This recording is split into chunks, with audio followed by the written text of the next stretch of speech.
Good afternoon, everyone. Thank you for being here. Sorry for the delay. America must always pay our bills. Period. Full stop. That has been done under Democratic presidents and Republican presidents, largely without gamesmanship, partisanship, or brinksmanship. Because the consequences of a dangerous default will be catastrophic for everyday Americans. No one should want that to happen. 3 times under the Trump administration, Democrats made sure that America would not default and that we paid our bills. Notwithstanding our strong public policy disagreements with the Trump presidency, including but not limited to the passage of the GOP tax scam, where 83% of the benefits went to the wealthiest 1% to subsidize the lifestyles of the wealthy, the well-off, and the well-connected, and stick the American people with $2 trillion worth of debt. In fact, in our nation's 247-year history, 25% of the nation's debt was accumulated during the Trump presidency. That's fiscal responsibility? But yet 3 times, House Democrats worked with the Trump administration without gamesmanship, partisanship, brinksmanship to make sure that America did not default and that we paid our bills. So why are things different right now? Why are House Republicans being so unreasonable and so extreme? Unfortunately, we can only really draw one conclusion as we are on the brink of default. House Republicans are determined to either extract deep, painful cuts that will hurt the health, the safety, or the well-being of everyday Americans, or crash the economy, default on our debt, and trigger a painful recession. Those are the 2 options that House Republicans see as the only viable paths forward. Not our words, Donald Trump's words. The extreme wing of the House Republican Conference's words. Matt Gaetz's words. The American people should understand that House Republicans are determined to accomplish one of 2 objectives: deep, extreme, painful cuts that will hurt the health, the safety, and the economic well-being of the American people, hurt veterans, hurt disabled children, hurt teachers, hurt Social Security recipients, hurt people who desperately need nutrition assistance, or default on our debt. And many House Republicans have made their position clear. House Republicans are determined to crash the economy because they believe it will benefit them politically. That is the only explanation for their extreme and inherently unreasonable behavior. Catherine Clark. Thank you, Mr. Leader. So here we are, just days away from economic catastrophe, days away from higher mortgage payments, car loans, gutted retirement accounts, days away from losing 8 million jobs. Why? Because House Republicans have decided to default on America. So let's set the record straight. 1, this is a battle between extremism and common sense. From the beginning, the White House has put forward reasonable solutions. On March 9th, the president released a budget that invests in the success of families and businesses while cutting the deficit by $3 trillion. Republicans waited until April 25th to respond with their Default on America bill. Extreme cuts to veterans' health care, to child care, to first responders, to teachers, to the hungry people in this country, all to fund payouts for polluters and for those who want to cheat on their taxes. This is not normal. This is a hostage situation. Even Matt Gaetz recognized that today. He said Republicans don't feel like we should negotiate with our hostage. Speaker McCarthy and Patrick McHenry both admitted that avoiding default is the only concession they're willing to offer. And who has the GOP taken hostage? It's not the White House, it's not Congress, it's not Democrats, it's the American people. They want the American people to make an impossible choice. Devastating cuts or devastating default. Decimate food assistance or gut seniors' retirement savings. Pull kids out of childcare or destroy their parents' livelihoods. Cut $2 billion from veterans' health care or wipe out 8 million jobs. This is also not about debt, and it is not about spending. What's the evidence? As the leader just laid out, Republicans racked up $8 trillion in debt under Donald Trump, 1/4 of everything we owe in 4 short years. And at the same time, Republicans raised the debt ceiling 3 times, no strings attached. They don't care about spending. They care what ends up in the pockets of the wealthy and the well-connected. And when the president offered to freeze spending, they said no. Not unless you make it easier for the rich to dodge the IRS. When they had that chance this week to correct course and fund health care for our veterans, when they had a chance to help our heroes who were exposed to toxic chemicals like Agent Orange, to toxic burn pits, they canceled the vote. I do not know how they are going to go home and look at our veterans this Memorial Day. But I know this, the American people are watching, and they know House Republicans are responsible for this manufactured, very dangerous crisis. They are not going to forget. It takes a handful of members of the GOP to say enough. My message to them is this: be patriots. Put people over politics before it's too late. And with that, I yield to our chairman, Pete Aguilar. Thank you, Whip Clark, for keeping our caucus united. House Democrats are proud to stand with Leader Jeffries and Whip Clark as they defend our values and our policy priorities. As Leader Jeffries has said time and time again, we cannot let the American economy be held hostage. Yesterday, the extreme Republican, whom Kevin McCarthy owns his speakership to, conceded what Democrats have been saying for weeks when Matt Gaetz said the quiet part out loud, that the limit, save, grow, that his colleagues support limit, save, grow, and they don't feel like they can negotiate with their hostage. That's how they feel. Negotiate with their hostage. Let's be clear, we're not the hostage here.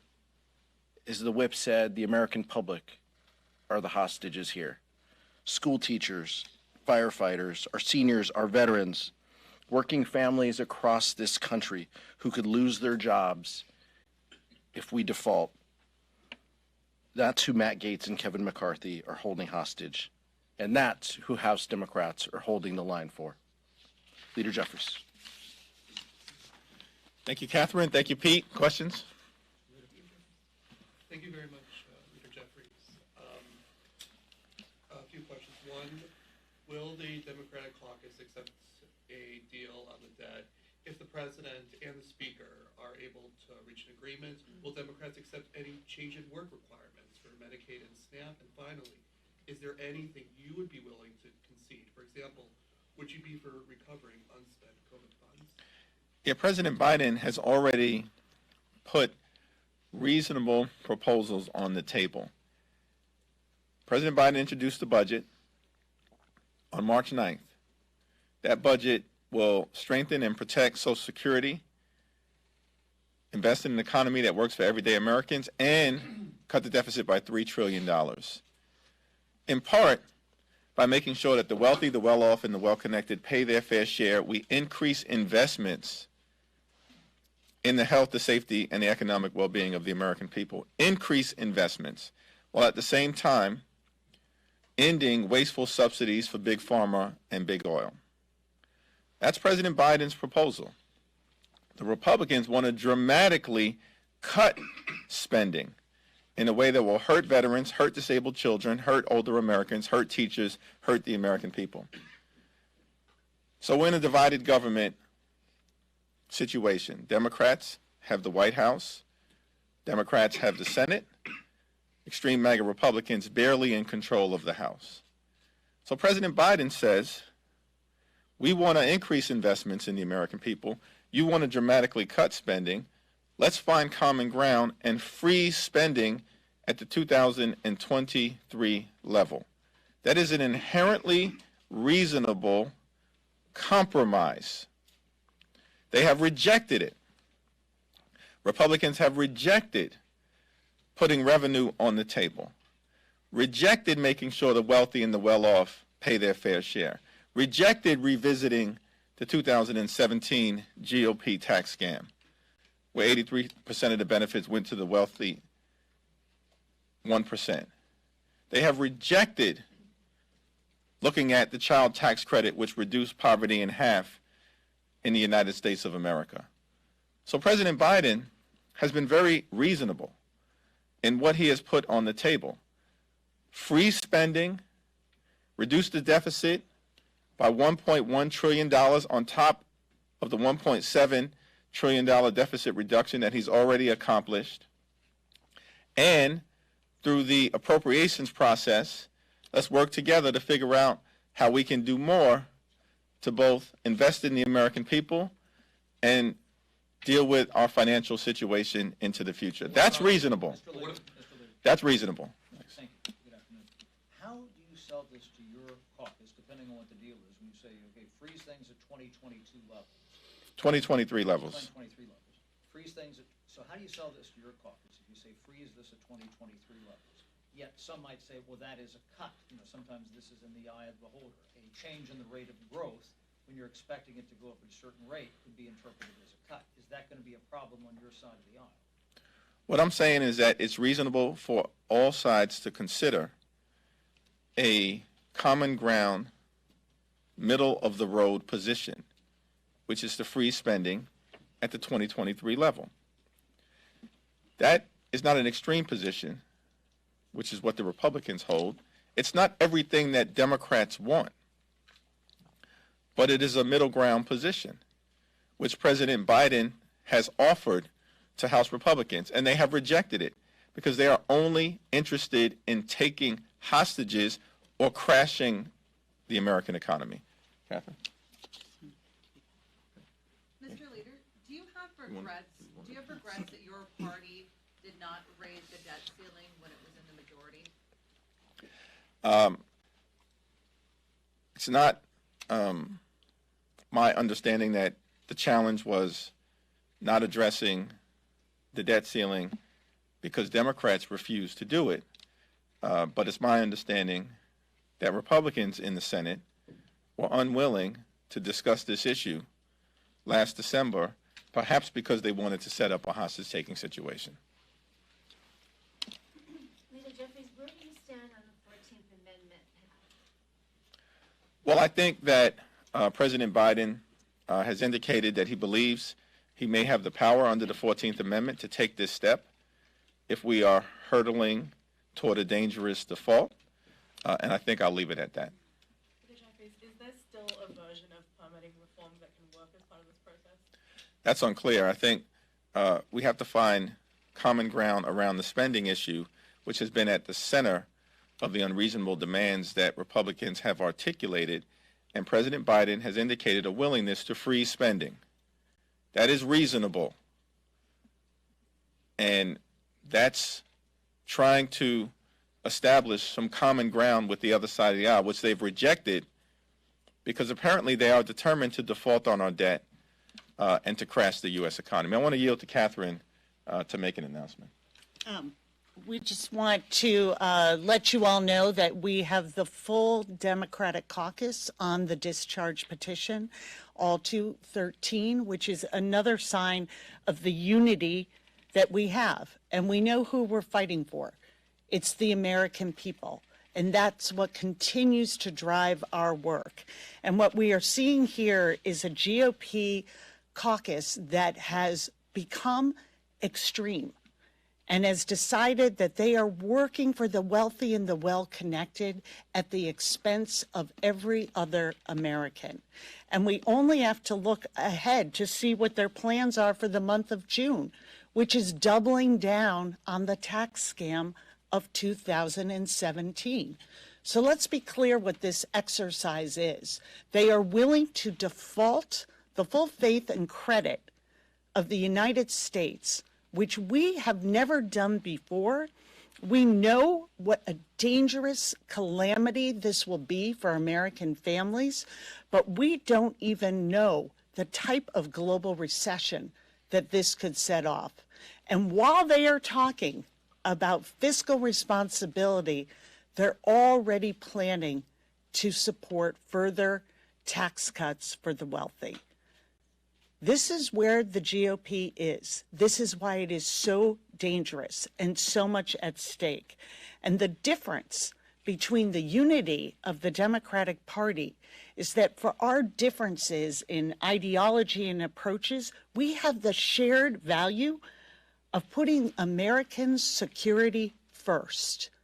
And too many on the other side either are advocating for default because they believe it's good politics to ruin our economy and make Americans foot the bill, and too many others are complicit in their silence.